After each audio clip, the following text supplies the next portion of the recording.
warahmatullahi wabarakatuh. Waalaikumsalam warahmatullahi wabarakatuh. Gimana kabarnya hari ini? Baik. Alhamdulillah. Mari kita mulai pelajaran kita hari ini anak-anak dengan membaca Doa. Bismillahirrahmanirrahim. Astaghfirullahaladzim. Rabbi zidni ilma warzuqni fahma wa alhimni bisolihin. Amin. Oke, terima kasih atas pembacaan doanya. Nah, hari ini anak-anak kita akan kembali belajar matematika. Seperti pesan ibu sebelumnya, hari ini kita akan belajar tentang apa? Betul, tadi sudah tertulis ya. Nah, belajar tentang transformasi geometri. Sudah dibaca materinya di rumah? Sudah, alhamdulillah. Oke, sebelum kita masuk ke kegiatan inti, ibu ingin memberikan kuis dulu untuk kalian. Ya, jadi ibu ingin tahu apa saja sih yang sudah kalian baca di rumah. Nah, ini ibu akan berikan kertas untuk menjawab, ya. Dan kertas-kertas ini juga akan mewakili aneka emosi yang kalian miliki hari ini, ya. Ada yang senang kan? Ada yang lagi bersemangat? Gak ada yang sedih kan? Alhamdulillah. Benar nih, gak ada yang sedih? Apa yang membuat gembira? Hari ini berkelanjutan. Oh iya betul, alhamdulillah hari ini kita tidak kebanjiran lagi ya. Kemarin sudah berjibaku dengan banjir. Baku melalui semuanya dengan selamat. Di sini ada beberapa warna, boleh memilih warnanya. Yang lagi berbunga-bunga boleh pilih warna pink. Yang lagi bahagia boleh pilih warna kuning. Kemudian yang lagi bersemangat boleh pilih warna hijau. Mau pilih warna yang mana? Mau orang pilih warna apa? Pink. Terus Nadia pilih warna apa? Warna hijau. Wah, Nadia penuh semangat ya. Terus Naila Warna tua. pink tua. Madina tuh. Warna hijau juga. Terus Mirna, wah Mirna pilih apa? Pink muda sama dengan Maura tadi. Sebelumnya semua warna apa? Kuning. Kuning. Kuning mewakili rasa apa Matis? Bahagia. Dwi, apa Dwi? Kuning juga. Kuning juga. Sudah memilih warna perasaannya masing-masing ya. Geometri. Dengarkan pertanyaan ibu. Pertanyaan yang pertama. Jenis transformasi geometri itu kan ada beberapa macam. Sebutkan jenis transformasi geometri yang kalian ketahui. Oke, sudah? Sudah kita kumpulkan. Ya. Ini ya, ribetnya.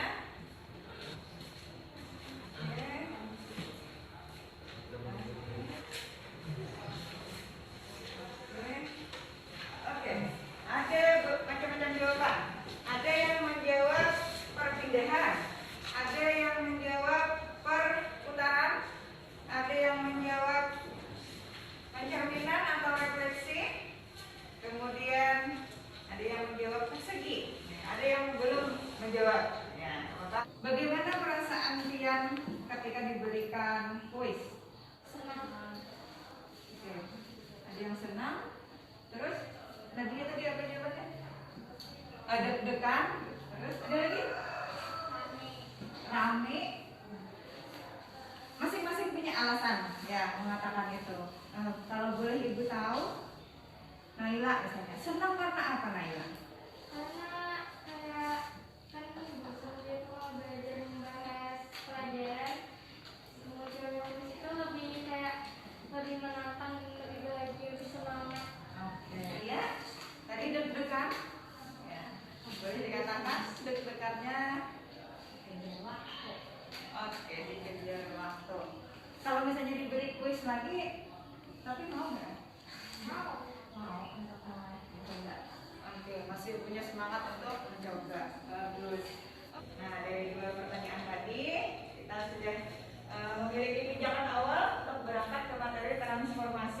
geometri. Memang belum semuanya tahu transformasi geometri itu apa saja, ya, tapi sebagian sudah ada. Ada yang tadi menyebutkan apa tadi nak? Refleksi atau pencerminan. Oke, boleh kita bikin peta konsepnya ya. Ada transformasi geometri. Yang pertama ada refleksi atau pencerminan. Punya diperbesar atau diperkecil. Pencerminan dengan menggunakan aplikasi ya, GeoGebra. Refleksi atau pencerminan. Nah, pencerminan itu bisa ibu gambarkan dengan mencerminkan sebuah bangun datar. Di sini ibu buat sebuah bangun datar berbentuk. Coba bangun datar yang terkenal apa saja? Persegi, tiga, trapesio. Kita pilih salah satu. Mau bangun apa ya? Persegi panjang. Oke, kita akan buat sebuah persegi panjang dengan koordinat tertentu. Ini ibu sembarang aja ya memilihnya. Yang pasti kita mau bentuknya persegi panjang. Ini koordinat yang pertama. Ini koordinatnya berapa nak? 7,4. Titik yang ketiga. Kemudian titik yang keempat. Ini membentuk sebuah persegi panjang. Nah, kita umpamakan kita sedang bercermin, ya, mau mencerminkan persegi panjang ini terhadap sumbu Y. Yang ketiga titik C dan yang keempat adalah titik D. Yang pertama kita akan mencerminkan titik A terhadap sumbu Y. Nah, koordinatnya ada di 1,4. Kalau bercermin posisinya akan di mana nak kira-kira? Dalam pemikiran dia akan di titik berapa ini posisinya? Ada yang mau menunjukkan ke depan? Mirna mungkin boleh tunjukkan di sini laptopnya nih yang disentuh. Silahkan. Posisi titiknya di mana untuk hasil pencerminannya? Boleh gerakan sendiri kan kursornya? Coba. Oh masih takut. Di sini ya Mirna. Nah, ini hasil pencerminan titik A. Yang lain setuju? Setuju. Oke. Dari titik A, hasil pencerminan A ke titik B, kemudian ke titik C, dan terakhir ke titik D. Nah, apa yang dapat kalian katakan tentang hasil pencerminan ini? Nah, bagaimana sih? Kita lihat bentuk bendanya bagaimana? Iya, bentuk bendanya tetap sama. Jadi antara benda yang dicerminkan dengan bentuk atau bayangannya, itu namanya bayangannya, bentuknya akan tetap sama. Nah, itu salah satu hal yang dapat kita simpulkan tentang pencerminan. Sampai sini ada pertanyaan? Sudah paham? Nah, sekarang ibu ingin meminta kalian mencoba sendiri membuat gambar, ya, membuat gambar hasil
segitiga, mau orang bikin persegi ya. Terus kalau sudah semua yang sudah boleh berdiri dulu dari tempat duduknya sambil memegang hasil karyanya. Dan yang di depan ini menghadap ke belakang ya, yang di belakang tetap menghadap ke muka. Nanti yang di tengah-tengah ini agak ke samping, jadi biar semua teman-temannya bisa saling melihat hasil pekerjaannya. Oke, silahkan berdiri dulu dari tempat duduknya, tapi kita tetap menjaga jarak apa? Tetap menerapkan protokol kesehatan. Yang ini tutup biar kita fokus dengan pekerjaan kita. Yang di depan menghadap ke belakang. Terus yang berlalu tetap hadap depan, ini yang di tengah mungkin bisa mundur ke sini, Naila. Ya. Ya. Melingkar gitu ya. Kita bisa berjalan, tetap menjaga jarak. Silahkan lihatkan hasil pekerjaannya kepada temannya masing-masing. Saling memandang dulu pekerjaan teman-temannya, terus sambil menilai-nilai punya siapa sih yang paling bagus, paling rapi ya. Kalau benar, kira-kira adalah Pian melihat hasil pekerjaan kawan yang menurut Pian belum tepat. Nah, boleh dilihat. Tapi kita tujuannya melihat ini apa? Bukan untuk ini kamu salah, untuk yang jujur, tidak ya. Kita hanya berusaha kalau ada kawan kita mungkin yang masih salah dalam mengerjakan, sama-sama kita perbaiki, kita berikan masukan ya. Coba masih ada di sini Aulia ya, biar semuanya bisa lihat ya, bisa edarkan pandangannya dari jauh, kita bertatap-tatapan ya, tapi yang ditatap adalah hasil pekerjaannya. Boleh juga yang ampun diri, Andi kawanku ternyata seperti itu, ampunku kayak apa? Boleh juga ya. Oke. Sudah, Ibu mau mintakan pendapatnya dulu. Dan pikirkan kira-kira apa yang mau dikatakan baik terhadap hasil pekerjaan sendiri maupun hasil pekerjaan teman. Kita mintakan dulu salah satu. Siapa yang mau nih? Siapa yang mau berpendapat dulu? Oh boleh, silahkan Dwi. Karena itu tetap baik sebenarnya, mantap juga ibunya sebenarnya. Kayaknya ada yang kurang rapi gue. Siapa? Oh, ada yang kurang rapi. Atau nggak usah disebut nama gitu ya? Kira-kira tadi rapinya menurut Pian karena apa?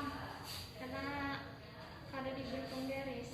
Oh, ini mobil banyak ada pakai penggaris. Benar lah, ada yang nggak pakai penggaris tadi. Oh, ulun ya putra, ya bapak putra jujur ya. Putra tadi nggak lupa bawa penggaris nak.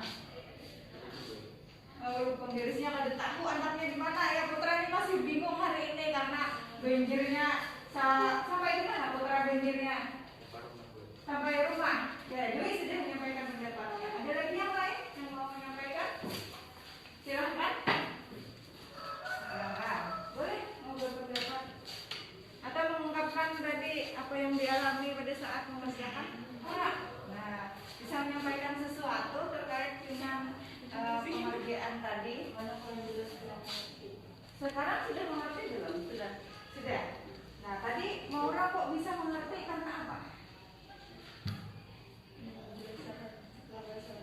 Oh iya, tadi Ibu mendatangi Maura lah. Oh itu membantu, alhamdulillah. Nanti anak-anak Ibu yang lain tidak harus menunggu Ibu datangi ya. Kalau memang misalkan kesulitan, bilang saja, angkat tangan Bu, ulun perlu bantuan. Sudah? Ada lagi? Tidak ada lagi pendapat yang lain? Semuanya puas dengan hasil pekerjaannya? Puas. Oh, alhamdulillah. Mau belajar lebih baik lagi nanti? Mau. Kalau begitu, sekarang kita kumpulkan hasil pekerjaannya kepada Ibu. Ini sebagai bukti bahwa anak-anak Ibu telah dapat menggambarkan hasil pencarian. Oh ini namanya, tulis namanya setelah itu dikumpulkan. Ya. Naila sudah punya nama dari kelas.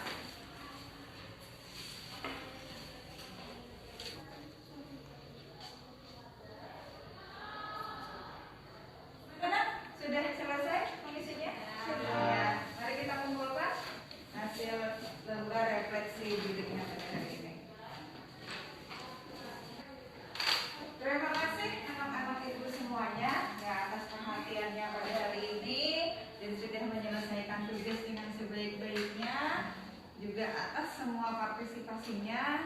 pembelajaran hari ini akan segera Ibu akhiri. Tetapi Ibu mau berpesan bahwa untuk pertemuan berikutnya kita masih akan membicarakan tentang transformasi geometri. Materi yang berikutnya yaitu tentang tasik. Ya, terima kasih. Mudah-mudahan belajar dengan sebaik-baiknya di rumah. Maka Ibu akhiri pertemuan hari ini. Kalau ada salah hilaf Ibu mohon maaf. Assalamualaikum warahmatullahi wabarakatuh.